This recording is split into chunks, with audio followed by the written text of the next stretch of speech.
Soy caos. Soy la sustancia con la que vuestros artistas y científicos construyen los ritmos. Soy el espíritu con el que vuestros niños y payasos ríen en feliz anarquía. Soy caos. Estoy viva. Y os digo que sois libres. Bizarro Discordia, un podcast desacostumbrado, caótico, inopinado, espialidoso de Orsini Press. Hola tú, salve Eris. Estás escuchando el podcast de los muchos adjetivos de Orsini Press, Bizarro Discordia. Yo soy Hugo Camacho y hoy os traigo una cosa especial, y es que el 16 de mayo de 2024 tuve el gusto de participar en el Baile de los Dioses, que es el primer congreso organizado por la gente del podcast Que Dios nos pide confesadas en la Facultad de Filología de la Universidad Complutense de Madrid. Y yo tuve el gusto de participar, como os decía, con la ponencia Discordianismo, una broma disfrazada de religión disfrazada de broma. Y es lo que te traigo a continuación, el audio de la ponencia. Espero que te interese, que te guste y, bueno, decir que es una especie como de resumen súper comprimido del discordianismo, la operación Jodementes, los Illuminati y demás. Y ya sin más dilatación, ahí la tienes. Los terremotos y los temblores del cielo. Las bestias de la naturaleza se juntan y las naciones de los hombres se separan. Los volcanes escupen calor mientras en todas partes el agua se convierte en hielo y se derrite. Y otros días tan solo llueve. Es cierto que muchas cosas acaban pasando. El libro de las predicciones, capítulo 12.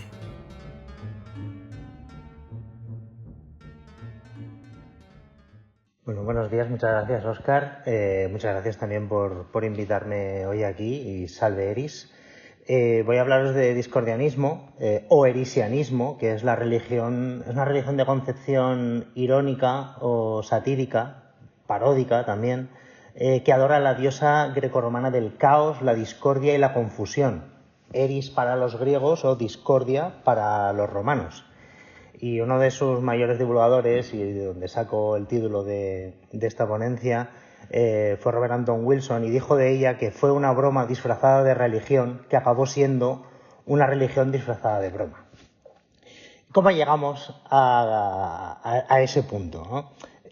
Así como la mayoría de las religiones, o al menos las religiones del libro, que son las más establecidas en Occidente, consideran que la existencia de una inteligencia suprema cuya obra o prueba de su existencia es el orden del universo, y el discordianismo considera que este orden es una mera ilusión y que no es más que la forma prevalente del caos. Y cito del Principia Discordia, que es su texto sagrado: cada pocos milenios un pastor inhala el humo de una zarza ardiendo y tiene una visión o come pan enmohecido en una cueva y ve a Dios. Desde ese momento sus seguidores se matan entre ellos a la más mínima provocación.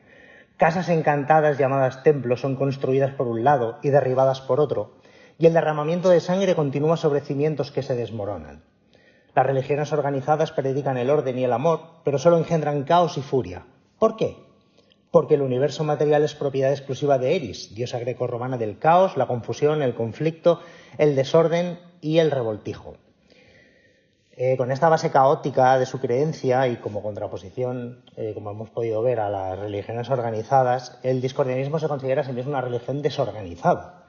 De hecho, carece totalmente de jerarquía y considera que todas las personas pueden ser papas o papisas o papises si así lo desean. Además, uno de sus preceptos es que los discordianos deben estar separados. Esto es importante porque hace que se blinde a sí misma contra cualquiera que quiera apropiarse de ella, ¿no? y utilizarla en su propio beneficio.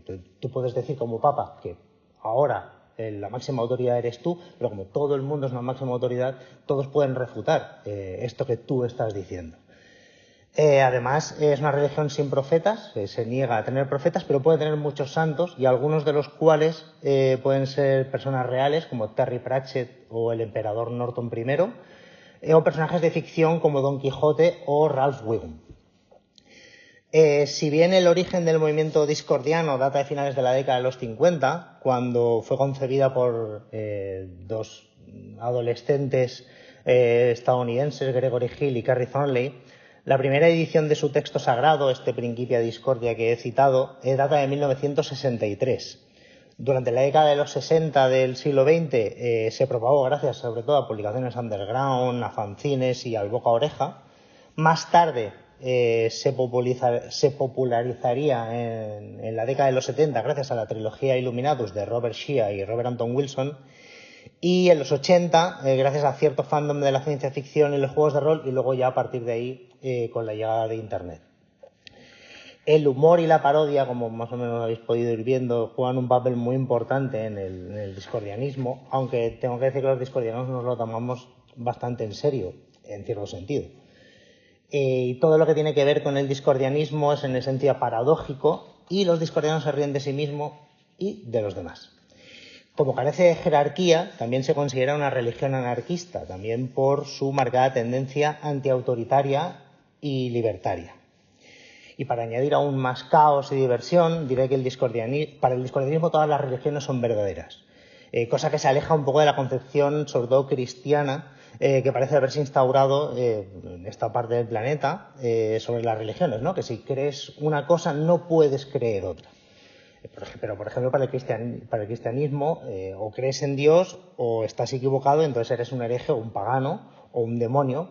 Pero para el discordianismo esta filosofía no es válida, sino que ellos de hecho se separan bastante de o estás conmigo o estás contra mí. Tú puedes ser discordiano y budista, discordiano y cristiano, o incluso discordiano y ateo.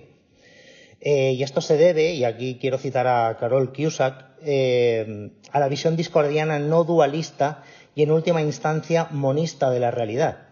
El monismo al que alude Cusack es el nombre que reciben las posturas filosóficas que sostienen que el universo está constituido por una única sustancia primaria, y esta sustancia para los discordianos es el caos.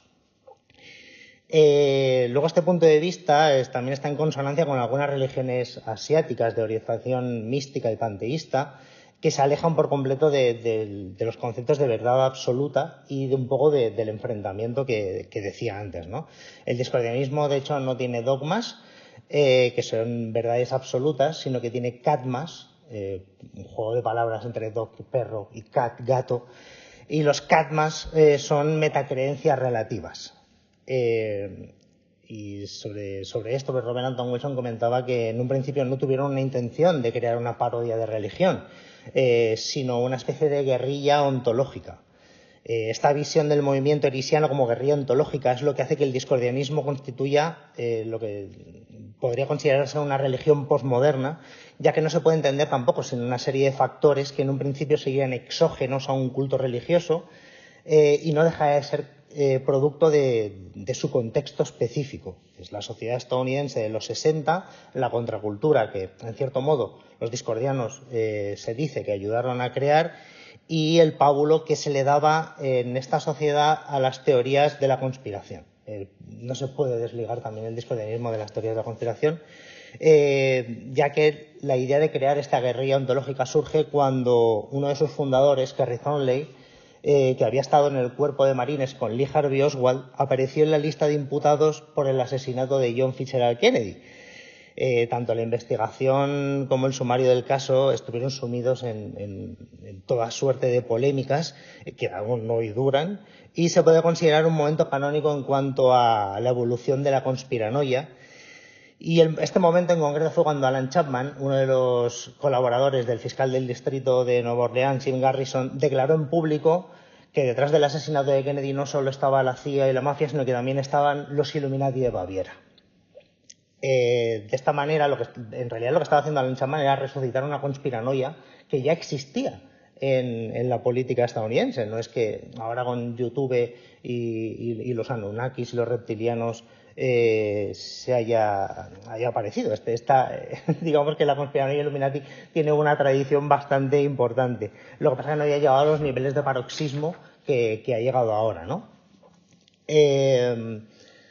Como digo, es una conspiranoia que iba apareciendo en la política estadounidense.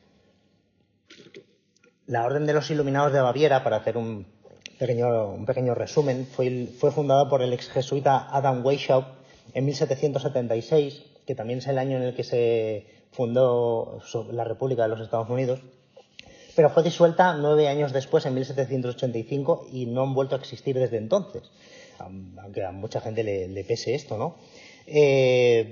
Pero básicamente cuando fue integrada por un masón, Adolf Nigge, los iluminados adquirieron una estructura masónica, ¿no?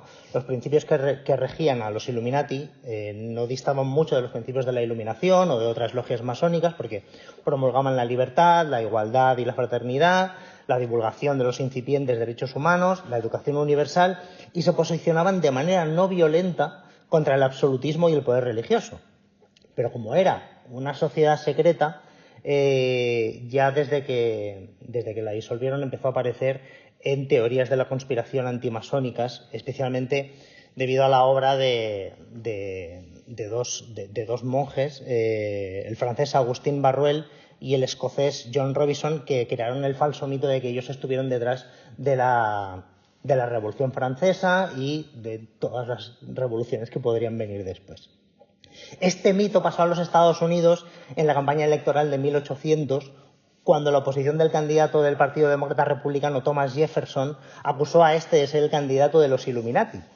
Y esto posiblemente se deba a que Jefferson había manifestado públicamente que creía que Cristo era un profeta iluminado y que tanto los milagros como la resurrección eran simple mitología.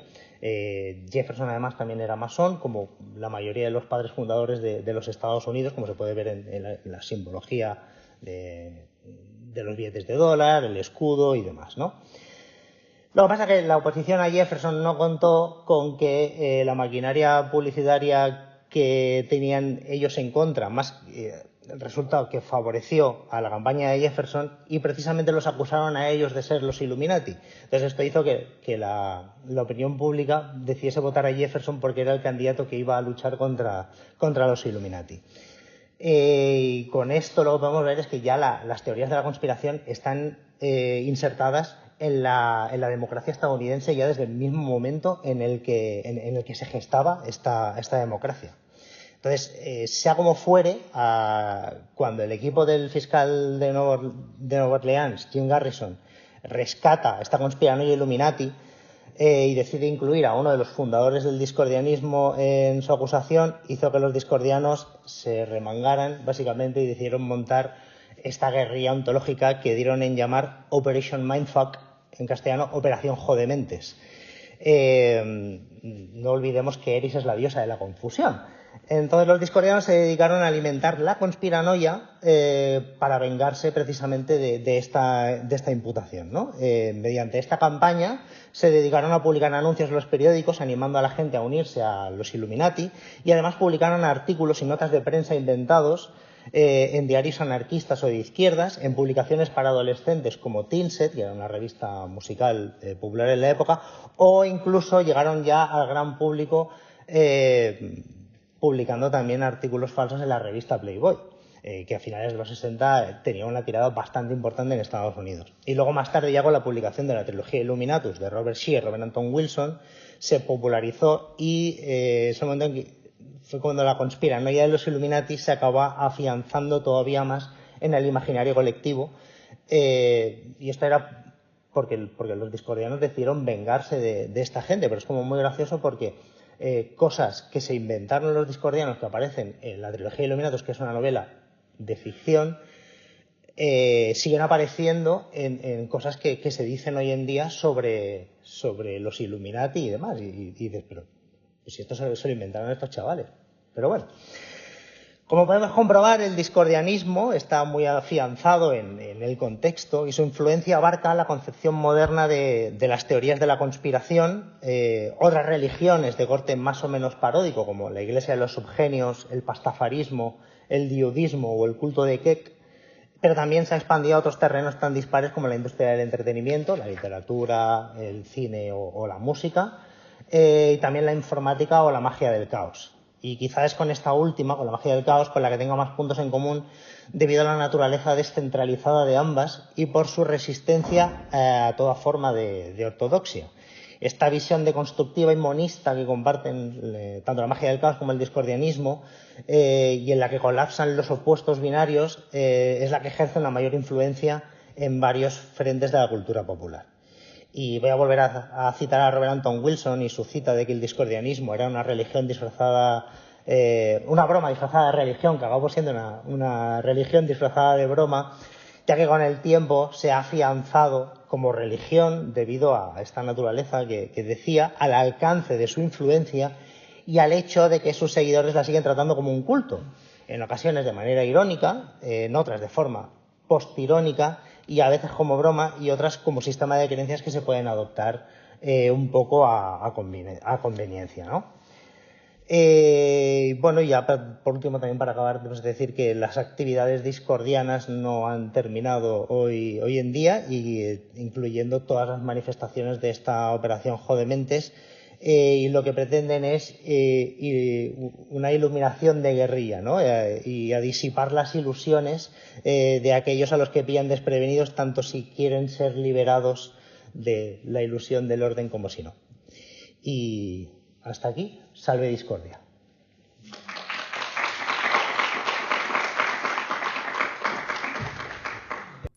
El clamor de una mano aplaudiendo sola. Pues esta ha sido la ponencia que presenté en el Congreso, en la Complutense. Para mí es, no sé, es muy loco volver a la universidad tantos años después para dar una ponencia y precisamente que sea sobre discordianismo, operación Jodementes y demás, ¿no? Yo, si me lo dicen cuando estaba estudiando en la universidad, no me lo hubiese creído. Si me lo dicen hace unos años, en plena pandemia, cuando empecé a intentar tirar adelante el proyecto de publicar la trilogía Illuminatus, tampoco me lo hubiese creído. Así que nada, estoy todavía un poquito en shock y muy feliz, muy contento. Quiero dar las gracias desde aquí a Rodrigo y a Cristina de Que Dios nos pille confesadas por invitarme. Y también las gracias a todas las personas con las que tuve el gusto de compartir el día 16, que fue el único día que me pude quedar porque los dineros no daban para más. Pero tuvimos unas fantasías muy interesantes. Me gustó mucho el enfoque del congreso, porque es un congreso sobre religiones. Un poco lo que comentábamos quienes no formamos parte de ese máster de ciencias de las religiones de la UCM y demás, y que nos habían invitado, porque habíamos participado en su podcast. Podéis buscar el especial en el que participo. Miraré a ver si lo puedo encontrar y lo pongo en la descripción del podcast, en iVoox y demás, para que lo podáis escuchar.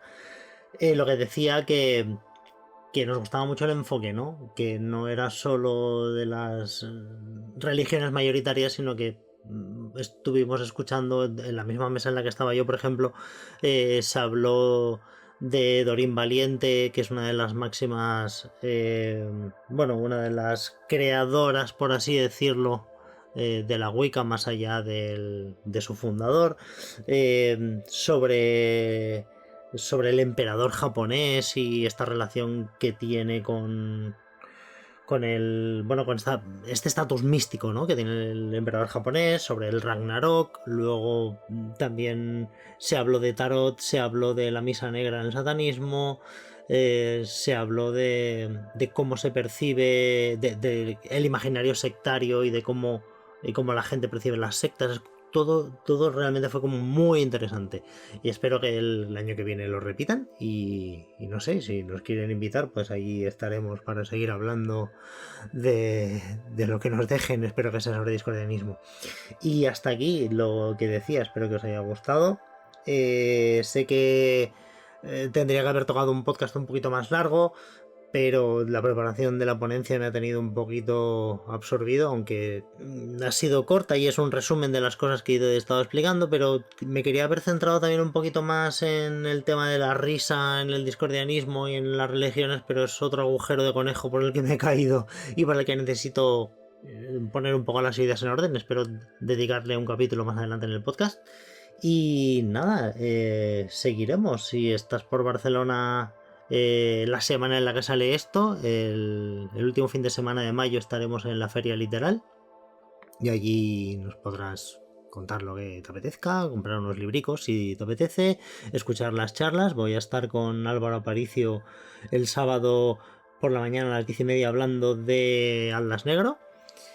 Y lo dicho, lo que se dice siempre, like, subscribe y todas esas cosas. Si te ha gustado, comparte, suscríbete, deja comentarios, que te ayuda mucho el recibir un poquito de feedback, saber si os va gustando lo que voy haciendo o no, y demás, para saber por dónde tirar.